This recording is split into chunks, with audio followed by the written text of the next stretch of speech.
We'll start the next session. I'm Abhishod and I'll be chairing the next session. The first talk is by Yoon Seok Oh from Unist, South Korea.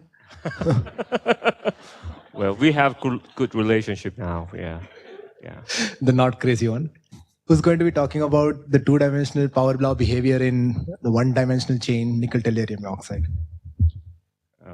Thanks, Chair. Hello, everyone. My name is Yoon Seok Oh from South Korea. First of all, I'd like to thank the organizer for inviting me to this very nice workshop. To be honest, this is my first attendance of international workshop on quantum magnetism because my main research interest is in multiferroic. So, well, as you can see that this title, well, this NiTe2O5 is, well, sort of a new compounds, what I have found in my lab. But this compound have found very accidentally because I was working on some multiferroic. It's also nickel tellurium oxide, but its composition is nickel-3-tellurium-6. So this is in 2010. It was already known as is some possible candidate of multiferroic because, well, this space group R3 space group is already inversion symmetry is broken, and in this neutron diffraction experiment, they have found that nickel has like long range order below 55 Kelvin, and this if you a little bit explain more detail the structure, then nickel oxygen octahedrons are phase share each other, and they also form one honeycomb lattice in the plane. But in the honeycomb lattice, nickels are ferromagnetic ordered, but interlayer coupling in antiferromagnet or ferromagnet. So as you can see that this up, down spin structure. Well, in multiferric society, this kind of up, down spin structure is very famous spin structure because due to the exchange, we call exchange restriction can induce change polarization. Okay, so along this 6J chain direction, we expect some electric polarization. And as I said, this is already at room temperature is polar structure. So it's not really, without magnetic long range order, it already have electric polarization. The polarization value is 70 microcoulomb per centimeter square. You may not really feel how much large it is. Or for example, conventional ferroelectricity for our application is around 50 microcoulomb per centimeter square to 100. So it is quite large electric polarization. And it already at room temperature, again, at room temperature, it doesn't have a long range order. But what I found is when I decrease temperature, associated with this long range antiferromagnetic order, we have found additional electric polarization has been developed. And as decreasing temperature, it keep electric polarization, it keep increase, approach up to, about the 3,000 microcoulomb per meter square. Okay, this is temperature dependence of development of electric polarization. And if you apply the magnetic field along C direction, here is C direction is parallel to the zigzag chain direction. So as you can see that we can observe spin flux transition below 9 Tesla. So, well, actually this line is not single line. We just ramping up and down. So, well, right figure shows some typical spin flux transition. But when we occur the spin flux transition, as you can see that the spin flux transition usually is first order phase transition. So we should observe that this kind of large hysteresis. However, nickel-3-tellurium-6 didn't show and doesn't show any hysteresis. Well, even if I extended this small regime, so it's really hard to observe hysteresis of a spin flux transition. Okay, in order to understand why we don't have those kind of hysteresis across the spin flap transition, we have developed lambda free energy. This is really classical. So based on we just put auto parameter as we put the staggered moment as auto parameter, and this is temperature dependence, and this is anisotropic energy. And we have like typical general coupling with magnetic field, and we put the more higher order term. But well, this shows the angle dependence of staggered moment, and that this is a free energy term as a function of angle. So as you can see that this green line shows like free energy, angle dependence free energy below critical field, and this is above critical field. So as you can see that this is at the critical field, we have the flat Fermi surface, free energy. So therefore, we should have like abrupt phase transition across the spin flap transition. So this free energy doesn't explain us the non-hysteretic spin flap transition in NiTe2O5. So our theory is just adding up the higher order term that is we call quartic anisotropy. So this is well, we just only LZ to the fourth term. And there is a coefficient K4. So in this case, this is K4 zero term. But when you have like K4 positive, you still have abrupt phase transition across spin flap HC critical field. However, when K4 become a negative, we can see that very continuous rotation of staggered moment across the spin flap transition. So when we apply, well, this is each component of staggered moment perpendicular to the z direction. Here z is parallel to the spin easy axis, and this term is L is staggered moment parallel to the z direction. Okay, so as you can see that as the increasing magnetic field, this perpendicular term is start to develop from this minus delta, and the z component will be suppressed and it disappear above delta. So if you combine each other, then we can say that angle dependence, well, angle versus magnetic field. So this is magnetic field derivative of magnetization. This is from the experiment. We also have found that certain kind of plateau this is critical field. So we have also found some plateau from the magnetic field derivative of magnetization. So we concluded that in case of NiTe2O6, there are low field antiferromagnetic order state and antiferromagnetic 2 state at higher field, and in between there are certain intermediate state in the spin flap transition, and this also in the intermediate state, it just produces non-hysteretic closer magneto-electric coupling. So this data again is M versus H magnetic field dependence magnetization. And we also have measured the dielectric constant as increasing magnetic field. So this different color present different magneto-dielectric effect at different temperature. This peak is correspond to the spin flap transition magnetic field. Okay, so this one, well, in order to just identify the structure of spin structure above critical field, we just compared with the magnetic susceptibility, DC magnetic susceptibility below critical field. This line is here, guideline is here. There was this value 0.012, and above critical field, that was 0.031. So if I compare with magnetic susceptibility as a function of temperature, so these two line, one is DC magnetic susceptibility perpendicular to the C direction, and this is parallel to the C direction. For this DC magnetic susceptibility is consistent with DC magnetic susceptibility, which is estimated from the magnetic field dependence on magnetization. So what we can conclude that, well, from the neutron diffraction, we know the low field state, they have up, down, down spin state below critical field, and above critical field, it has like, we assume the right, left, left. And below HC, the like dielectric constant is a little bit, well, around 10.9 to 11, but above critical field, it has increased, and it also has like peak feature at the critical field. Okay. Yeah.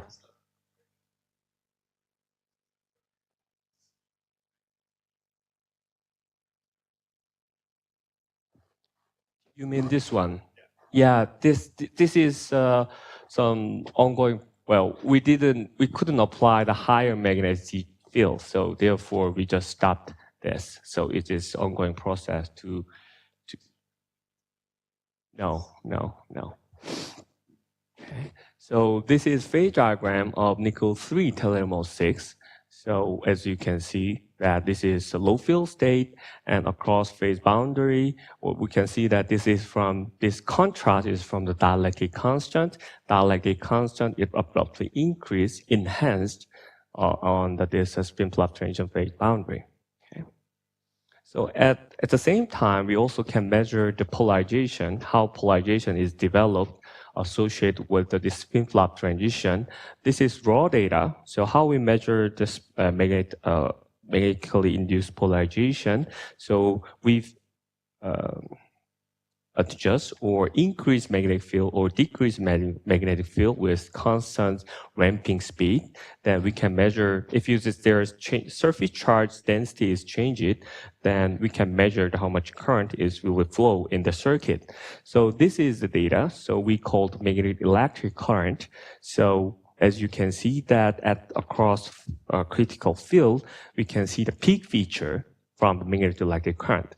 Then we just integrate as a function of time, then we can get how much polarization has been changed in sample. So we can see that polarization is also parallel to the C direction. This is parallel to the easy axis of magnetism. Magnetic easy axis. So at the below HC, I mean low field state is a quadratically increased polarization, quadratical increase, and above HC is linearly increased. Okay. So at critical field, then we can keep switching the magnetic field. Then we have seen that polarization we also can switch it by the magnetic field. So in this picture is blue line represents our control of magnetic field, and at the same time, we can also observe the polarization is keep switching up and down like this. Okay.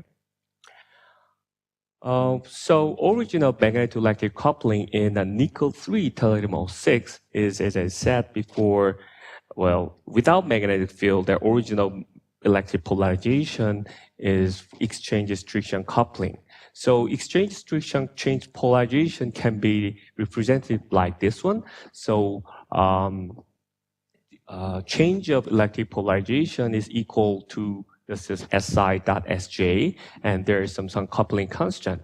Well, based on this equation, we can also develop the free energy term for the magneto-electric coupling, which is based on exchange restriction. So we can develop like that. Then we can also simulate it, how electric field is. Well, our model is really correct to explain the magneto-electric coupling in nickel-3-tetramer-6. So this is a simulated data. So as you can see that this is exactly matched with our experimental result. So, well, the original from this one, we can conclude original magneto-electric coupling in nickel-3-tetramer-6 is for exchange restriction coupling. Okay. So again, I just keep sticking on some magneto-electric coupling at the critical field. So this is again is magnetization versus magnetic field. So I fix the magnetic field at right over here, and I just apply the electric field. Then I would like to observe how electric magnetization can be modulated by the electric field. So this is our result. Again, green line indicates our applied electric field. And I also have seen that magnetization also can control by the electric field. So if I just plotted magnetization versus electric field, then as you can see that this is magnetization linearly controlled by the electric field, and there is no hysteresis. So if we can just apply this kind of magneto-electric coupling between magnetization and electric field, then we can be really useful for some sort of the sensor or memory, magneto-electric memory devices. So, in the multiferric society, we also really interested about Magnon because, well, if you have magneto-electric coupling, that is magnetically controlled by electric polarization or electrically controlled by magnetization, then if you have some Magnon in multiferric, our hope is we want to control some Magnon by the electric field. So Magnon in multiferric, well, in principle, the Magnon can be excited by the electric field of light. So in this case, we called Electromagnon. So this is dispersion manganese oxide.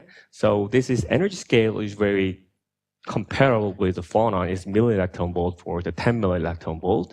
And not only for the dispersion rare earth manganese oxide, some hexaferrite and bismuth oxide, already just many kinds of electromagnon has been found. So my goal was that electrically control of Magnon or Magnon gap. So therefore, I also demonstrate this kind of electrically controlled Magnon in the nickel-3-telenol-6. But the other group already have published that this is Raman spectroscopy. Well, there's lots of Raman spectrum, but if you just leave a focus on these red boxes, and these are red boxes, only below 40 Kelvin, they have found certain some Raman excitation, right? This is, again, nickel-3-telenol-6, long-range ordering temperature is 55 Kelvin. So, well, people can argue this is quite related to the magnetic long-range order. It might be associated with electromagnon. However, this experiment has been done on the polycrystalline sample. So, well, in order to really confirm this is really electromagnon, then we need to do some neutron scattering or large single crystal. So this group also tried to get a very large single crystal, and I showed you I. But as I told you before, this nickel-3-telenol-6 is highly, it has like high electric polarization. So if you want to grow the single crystal, then this depolarization field, I think, may just prevent the get large single crystal. So therefore, we can only get a few millimeter and few 100 micrometer size of thickness of the single crystal. But by accidentally, I just keep trying to get the large single crystal, but as a byproduct, I just got some nickel-2O5. Interesting is when I just successfully synthesized single phase of nickel-2O5, I Googled it, but no one has studied the magnetic property or thermal property. So first of all, I just have done the reactivity refinement to understand the structure. So as you can see that nickel-oxygen octahedron shared the edges each other, and they form this kind of spin chain structure. And if you look at above a top view of this chain system, this chain is embedded in the scale lattice. But however, this is not perfect scale lattice. It's a little bit distorted. So it's the orthorhombic structure. Well, somebody can ask me, so is this multiferric? No, it's not. Just I have tried to find any coupling with the dielectric constant and electric polarization. I have never found it. So therefore, I just focus on the understanding of the magnetic property. So this is just magnetization of polycrystalline sample of nickel-2O5. Well, as you can see that, so it is higher temperature. It just follow mean field like a Curie-Weiss law, and just at the 3.4 Kelvin, it suddenly dropped. And also, this is chi, inverse chi versus temperature. As you can see that this, with high temperature, it's really well follow the Curie-Weiss law. And just when it close to the ordering temperature, we can see that this little deviation, but as you know, that this might be related to the some strange fluctuation for nickel. But interesting is Curie-Weiss temperature is at minus 16.5 Kelvin. So, well, I know you really like a fluctuation parameter is larger than 1, but in this case, it's a little smaller than 1. But I don't understand why it is, but just this is like that. Well, in this case, no one had done the neutron diffraction, so therefore, we try to just understand or refine magnetic structure of NiTe2O5. So this is the neutron scattering powder elastic neutron diffraction data at room temperature and below at 2 Kelvin. Okay, as you can see that we have seen some magnetic Bragg peak around here. So I identified it might be this magnetic Bragg peak might be related to 100, etc. So based on our magnetic refinement data, so we got the magnetic structure is like that. So it's very, to me, it's a little bit similar with the nickel-3-tellurium-2-tellurium-6. So along the chain direction, most of component of nickel magnetic moments is aligned along the chain, and the interchain coupling is look like just antiferromagnet. But well, we have just tried to refine with the structure all of component along chain direction, but it doesn't give us very good number for the fitting parameter of fit value. So therefore, we just have to get certain tilting away, the component of tilting away from the chain direction, though this is our best fit. Okay. Another interesting is that we have seen that the magnetic Bragg peak is 100 and 001 is dominant in here. So we just follow the temperature dependence intensity for the 100 magnetic Bragg peak. And we just analyze the power law of this intensity to understand there's original order parameter, but we got the critical exponent at 0.22.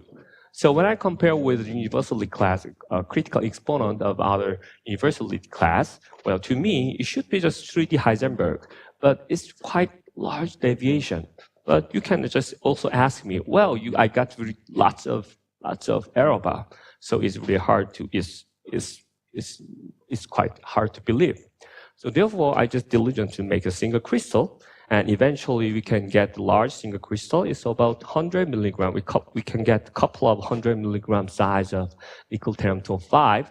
So I just bring it to Oak Ridge, and then we can measure the neutron diffraction. I will show you a little bit later I will show you the result of neutron diffraction a little bit later. So this is again the magnetization versus temperature. Well, it can be a little bit simple, look like similar what you have seen before, but this is from the single crystal sample. So we can just measure the magnetic anisotropy for nickel-2O5. So again, the B is a change direction. So along the B-axis, this is the blue line. So as you can see that just below nil temperature is abruptly decreased, it approaches almost 0. And this is A and C axis. This is perpendicular to the chain direction. There is no temperature dependence.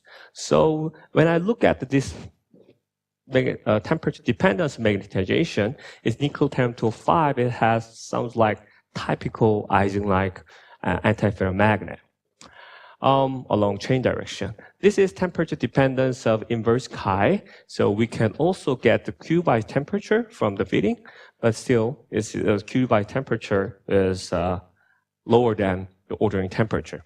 Okay,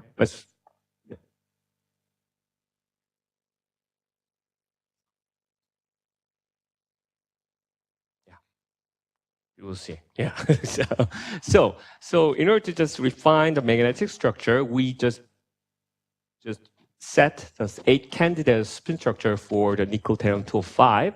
So we got some neutron diffraction data, and we just try to fit with those 8 candidates on that.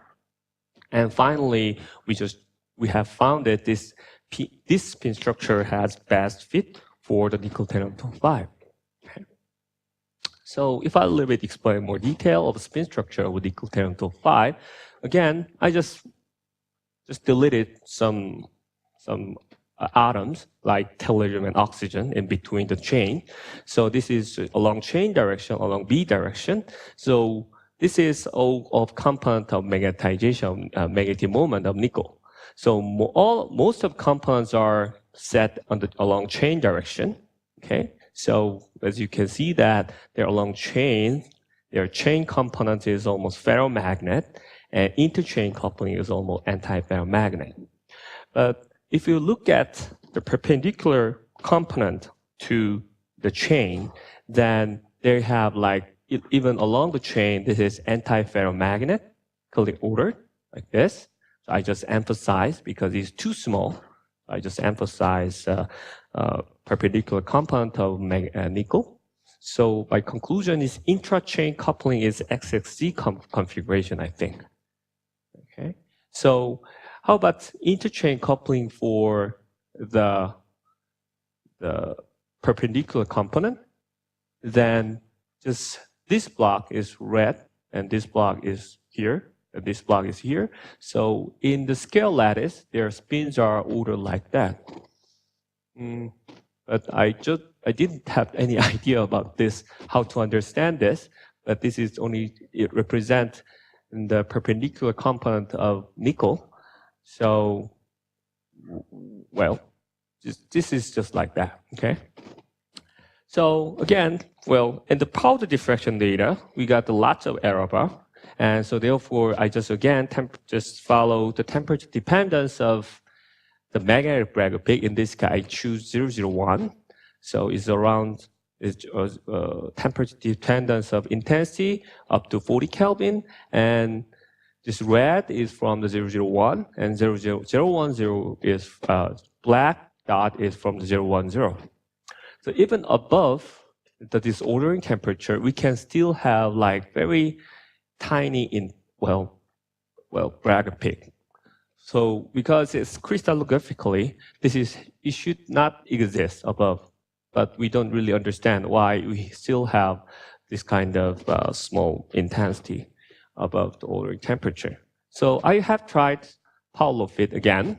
So just, well, when you measure the temperature dependence of neutron diffraction, we can have like temperature error. So I just adjust the ordering temperature a little bit, and I have found that at what I set real temperature 3.2 Kelvin, I can get very good fit, and from that I could estimate the critical exponent of 0.17 for the nickel-2O5. Okay? So if I just compare the other universe class again, still it's not really close to the 3D Ising and Heisenberg. Whether this is 2D XY is 0.23, and 2D Ising is 0.125. This is 0.17 is in between somewhere. This is from some theoretical paper. It was published by the Holsworth. So his argument is that if you have like crystal field had fourfold symmetric, then we can have this kind of this critical exponent between the 0.23 and 1/8. Okay, but I'm not really sure I can apply this kind of model to the nickel-2O5, because nickel-2O5 is it's not just perfect scale lattice, it's a little bit more distorted. So, but anyway, this is, I can say that this, in case of nickel-2O5, structurally it looks like one-dimensional spin chain, but their order parameters, power laws follow the two-dimensional behavior.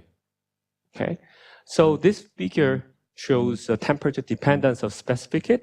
I have plotted C over T versus T square. In the previous talk, well explained about this C over T versus T square. So, well, if you look at just Kittel's book, so in the low temperature, specific heat can be determined by the fermionic temperature thermal excitation or the bosonic excitation. So if you just plot a C over T, then we can just plot it gamma versus gamma plus alpha T square. So if you plot C over T versus T square, we can also just can get the gamma or alpha value. But in this case, we have like lots of, above ordering temperature, we can just fit it, linearly fit. And however, still we have intercept value is gamma. So, in the fermionic, I mean, when you study it from some metallic system and semiconductor system or semi-metal, so we call this kind of value Sommerfeld coefficient. If I compare this value in the nickel-2O5, is almost 538.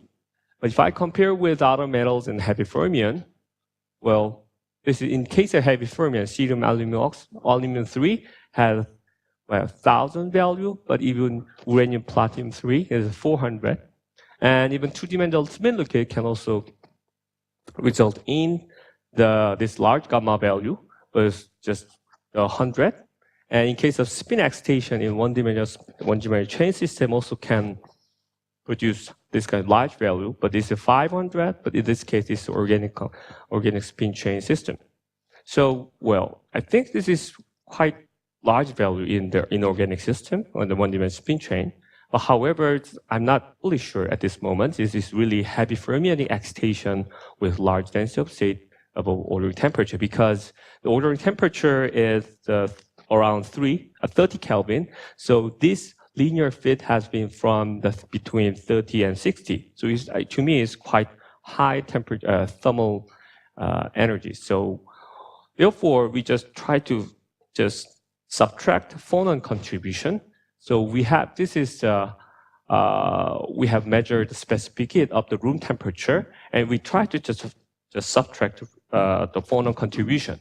So we use single Debye model on two Debye temperature model on three Debye temperature model. So this red curve is from the single Debye, and this green and blue is getting very close to the real experimental data. However, after I just subtract 3 Debye temperature model, there's no any other theoretical, prediction. I just try to just subtract any artifact, the extrinsic effect from the phonon. But still, when I integrate it to get the entropy, this is for the spin-only value, entropy of spin-only. But still, we got some certain, higher value of entropy. So I think it may have any other degree of freedom to just produce this kind of entropy. But when I look at their local structure, so as I said, this nickel-2O5, nickel octahedron is edge shared. So it has 8 electrons. It's an octahedron. So therefore, EG state should be higher than 2TG. But in EG, their orbital look like that. That's it's only corner share. So therefore, I think there's no degenerate. It may have. I think it may not have any degeneracy in the EG orbital, because yesterday talk, if you have some degeneracy, then it can also those degree of freedom can contribute to this additional entropy. But however, when I look at local structure in my experimentalist view, is not really any. To me, I don't really understand that why we have additional entropy contribution on here. Okay. So other thing is I have done many things, and I apply also magnetic field, because to study the multiferroic, high magnetic field experiment or study is very essential. So I applied magnetic field up to 14 Tesla. This is magnetization versus temperature. You can see that as increasing magnetic field, low temperature, some new phase is developed. We can see that this is a spin flap transition. It's like in the nickel-3-TeO6, and it also shows ramping up and down. It doesn't also have it does have no hysteresis. And this is phase diagram of nickel-2O5, and low field state is up, and down spin configuration. I guess a high field state may have up, down, right, and left. And again, in case of nickel-3-TeO6, we just use Ginzburg-Landau free free energy description to understand the non-hysteretic spin flux transition. In this case, I have performed the Magnetocaloric effect, because if you have like some phase transition and we just make some adiabatic environment for the sample, and then when you across phase boundary, then depending on their entropy, lowering entropy, we can have like any caloric effect. So in this case, we just by control of magnetic field, we can just move from the antiferromagnetic 1 to antiferromagnetic 2, or vice versa. So if you have first order phase transition, the first order phase transition always accompanied the latent heat. So therefore, it has like anisotropic magnetocaloric effect. However, in case of the second order phase transition, it should have like the asymmetric magnetocaloric effect. In our case, nickel-2O5 has, as you can see, that is ramping up and down of magnetic field.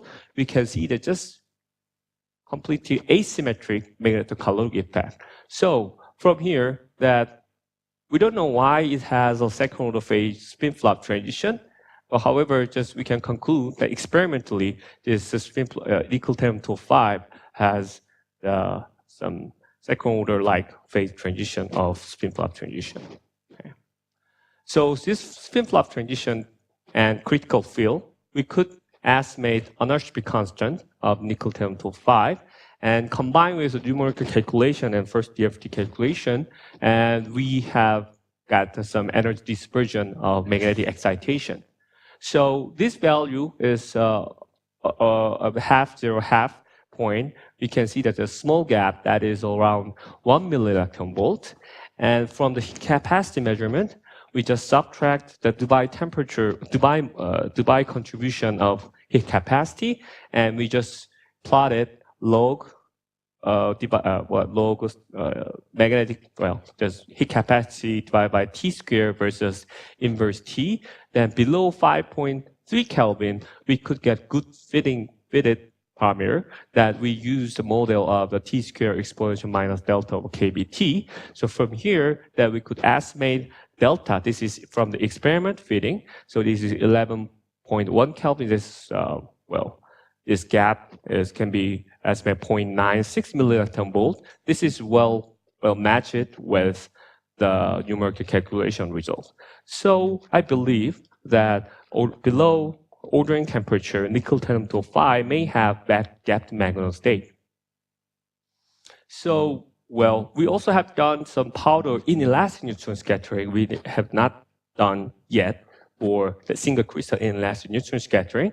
The last figure shows inelastic neutron scattering at 2 Kelvin. This is 70 Kelvin. Well, this screen doesn't really good to resolve any spectral weight on around here. Then you can see that at 2 Kelvin, 70 Kelvin, there is no any spectral weight on here, but we can see that it's very, very just weak some spectral weight. So, but this gap is quite large compared with the expectation from the fitting of a specific heat and numerical calculation. But I think we may need to further experiment on the single crystal to just understand or to resolve any magnetic excitation in nickel-2O5. This is my summary. So I have found some new one-dimensional spin one-chain system, nickel-2O5. Well, this is nickel-2O5 has interchain coupling has XXZ spin configuration, and interchain coupling is antiferromagnet. And from the single crystal neutron diffraction, we have found that this two-dimensional power law behavior of order parameter. And since residual magnetic entropy is observed from our heat capacity analysis, so it may we can expect some additional degree of freedom for around in the nickel-2O5. And finally, for powder inelastic neutron diffraction experiment, below Néel temperature, temperature dependence of specific heat present gapped magnetic excitation and the inelastic neutron scattering. This work is done by many collaborators. Usually, powder-neutron diffraction has been helped by the Jagan Park in Seoul National University and JARA in Canadian Nuclear Laboratory. And single crystal neutron diffraction experiment has been done with Huey Bao Kao and Oakridge. And in case of heat capacity, I also have measured heat capacity, but the Greg Stewart in University of Florida also confirmed our temperature-dependent heat capacity is correct. And this is for the DFT calculation group. And also, we're working on the soft X-ray scattering, resonance X-ray scattering experiment and post-stack. And for the high field, well, I didn't show you the high field experimental data on here up to 60 Tesla. That is work with Vivian Jaff and Los Alamos National Lab. Thank you for your attention.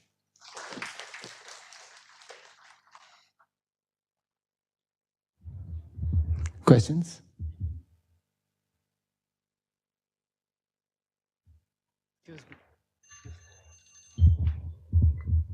So yeah, I have some basic question, and maybe I missed your explanation, but you compared the experimentally observed critical exponent with several model or theoretical calculations, and you concluded that it looks more like 2D. Yes. But one of the values you quoted was for 2D XY. But you are talking about this exponent for spontaneous magnetization. But that's from some powder neutron diffractions. It has a lots of error bar. So we need to confirm that. So our conclusion is that from the less error bar neutron diffraction experiment, we can conclude this is I guess I understand that experimental value, but my question is about this theoretical table. Yeah. So this 2D Ising beta equals to 1/8 is famous Onsaga value. Right. But in 2D XY, it's Kosterlitz-Saurus transition. So there, in pure 2D XY model, there should be no spontaneous magnetization below EC. Yes. So what is this 0.23? You assumed infinitesimal interlayer coupling or what? Well, I don't quite. To be honest, I don't quite understand what they are explained in this paper. The point is that this is by after including this anisotropy. Right. Okay. Yeah. I see. So by they said the four-fold symmetry. So it's a value for 2D XY plus this. That's right. Fourfold. Okay. I see. Then okay. Thank you.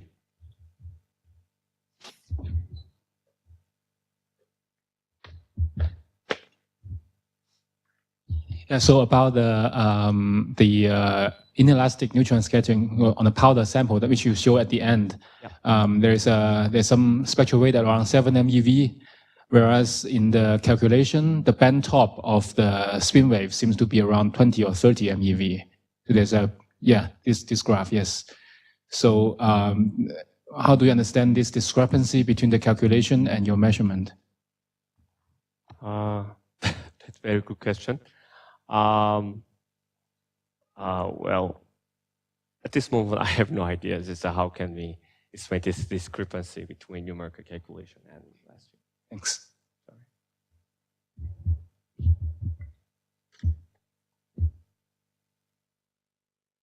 Sorry. There's another question.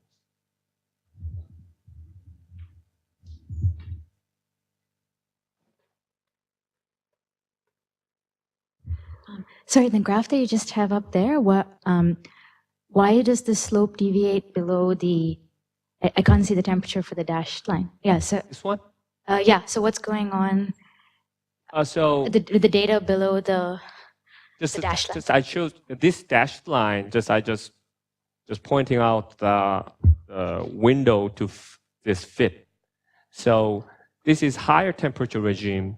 So therefore, it just can be other thermal fluctuation can be just result in this kind of deviation. So I just wanted pointing out when we get this value, what is the regime to fit. I mean, if you subtracted the Debye contribution out, Yes. what I what already. else is in the high temperature specific heat you think that's causing the deviation? Yes. Yes, I already subtracted Debye contribution on here, but as I said, our Debye fitting is not perfect yet. So therefore, yeah, this side.